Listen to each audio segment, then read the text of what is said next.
Welcome. Today, the head of U.S. intelligence says fighting in Russia's war in Ukraine is running at a reduced tempo and suggests Ukrainian forces could have brighter prospects in coming months.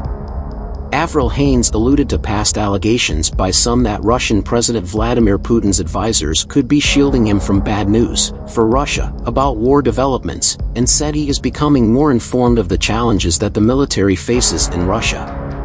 But it's still not clear to us that he has a full picture of at this stage of just how challenged they are. Haines, the U.S. Director of National Intelligence, said Saturday at the Reagan National Defense Forum in Simi Valley, California.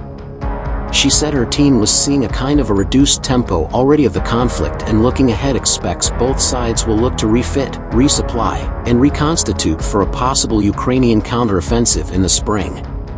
But we actually have a fair amount of skepticism as to whether or not the Russians will be in fact prepared to do that, Haines said.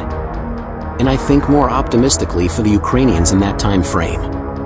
The British Ministry of Defense, in its latest intelligence estimate, pointed to new signs from an independent Russian media outlet that public support in Russia for the military campaign was falling significantly.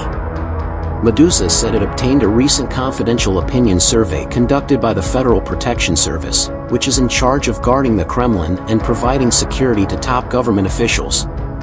The survey, commissioned by the Kremlin, found that 55% of respondents backed peace talks with Ukraine while 25% wanted the war to go on. The report didn't mention the margin of error.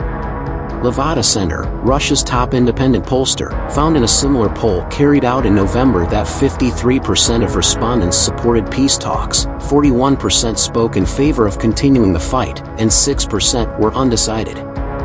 It said that poll of 1,600 people had a margin of error of no more than 3.4%.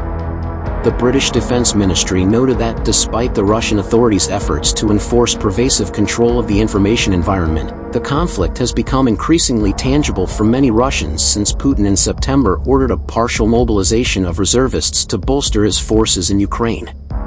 With Russia unlikely to achieve major battlefield successes in the next several months, maintaining even tacit approval of the war amongst the population is likely to be increasingly difficult for the Kremlin, the British ministry said.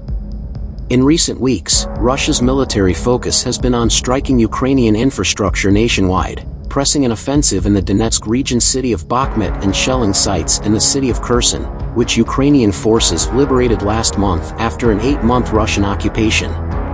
In his nightly address on Saturday, Ukrainian President Volodymyr Zelensky lashed out at Western efforts to crimp Russia's crucial oil industry, a key source of funds for Putin's war machine, saying their $60 per barrel price cap on imports of most Russian oil was insufficient. It is not a serious decision to set such a limit.